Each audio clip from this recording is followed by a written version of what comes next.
Hello friends, welcome to my channel. நான் உங்கள் சித்தி சதீஷ். இந்த பதிவில் என்ன பார்க்க போகிறோன்னு பார்த்தீங்கன்னா, அவிச்சத்தோட எப்படி சுத்தமாக க்ளீன் பண்ணலாம் அப்படிங்கிறதா நம்ம இந்த பதிவில் பார்க்கலாம். அதனால் வீடியோவை ஸ்கிப் பண்ணாதுங்க. இப்போ வாங்க வீடியோக்குள்ளே போகலாம். வீடியோக்குள்ளே போகும் முன்னாடி நம்ம சேனலை மறக்காமல் சப்ஸ்கிரைப் பண்ணிடுங்க. இப்போ வாங்க வீடியோக்குள்ளே போகலாம்.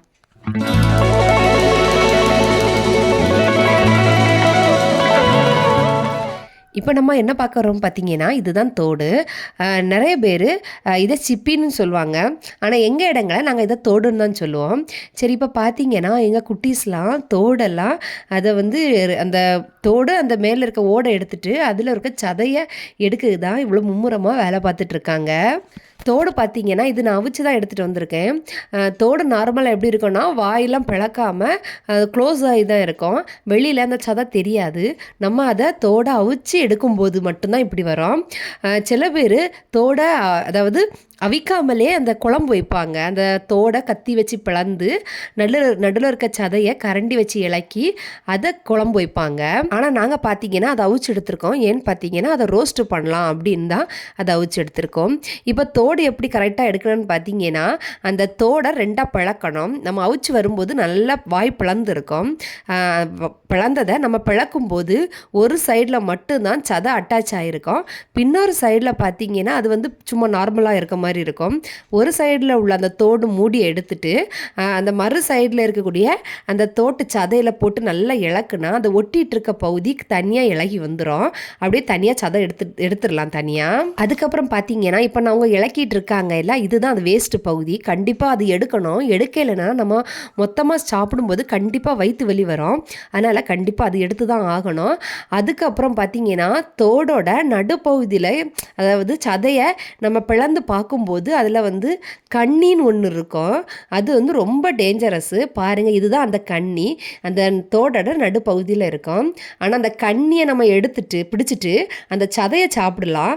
அதை தான் எங்கள் குட்டீஸுக்கு கொடுத்துட்ருக்காங்க. அவன் பாருங்கள் பிடிச்சி இழுத்து சாப்பிட்டுட்ருக்கான். ஏன்னா அது பார்த்தீங்கன்னா ரொம்ப ஹார்டாக தான் இருக்கும். அதை நான் கஷ்டப்பட்டு இழுத்து சாப்பிட மாதிரி தான் இருக்கும்.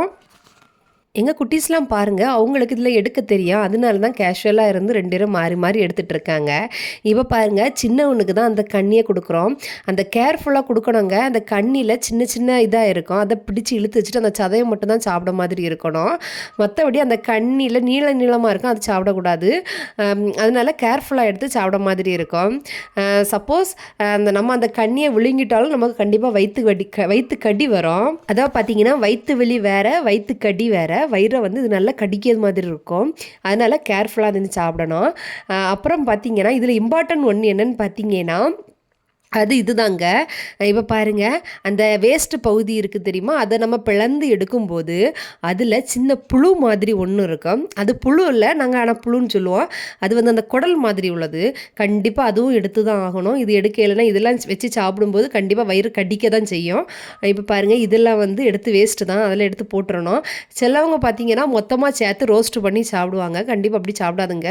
இப்படி வேஸ்ட்டு தேவையில்லாத வேஸ்ட்லாம் எடுத்து போட்டுட்டு தான் நம்ம கண்டிப்பாக சாப்பிடணும். மீனாக இருந்தாலும் சரி, மீனுக்கு நம்ம வேஸ்ட்டு பகுதி எடுத்து கீழே போடலாம். அது மாதிரி இதுவும் வேஸ்ட்டு பகுதி எடுத்து கீழே தூர போட்டுற வேண்டியதான். இதெல்லாம் சாப்பிடும்போது கூடுதலும் குட்டீஸ்களுக்கு இதெல்லாம் சாப்பிடும்போது வயிற்று கடி கண்டிப்பாக வரதான் செய்யும். இதுதான் அந்த புழு மாதிரி உள்ளது, அந்த குடல் பகுதி. அது இப்படி தான் இருக்கும். ஆனால் பார்க்க புழு மாதிரி தான் இருக்குது.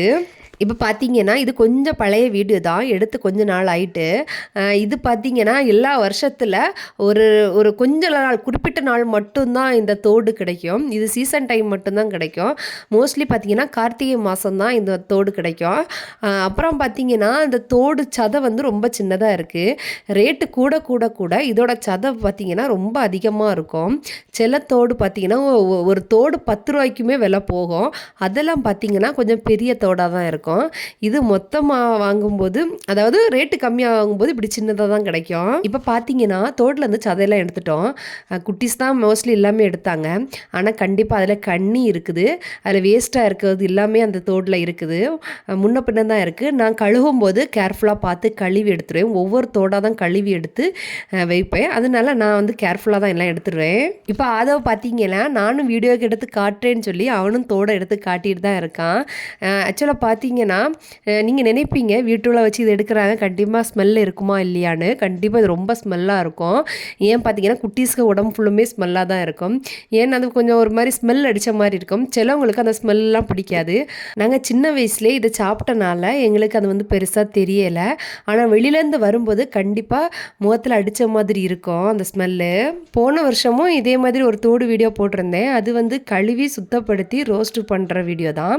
அ அது வந்து டிஸ்கிரிப்ஷன்ல லிங்க் குடுக்குறேன். போய் வாட்ச் பண்ணி பாருங்க. இந்த தோடு யாருக்கெல்லாம் பிடிக்குமோ அவங்கலாம் கண்டிப்பா கமெண்ட் பண்ணுங்க.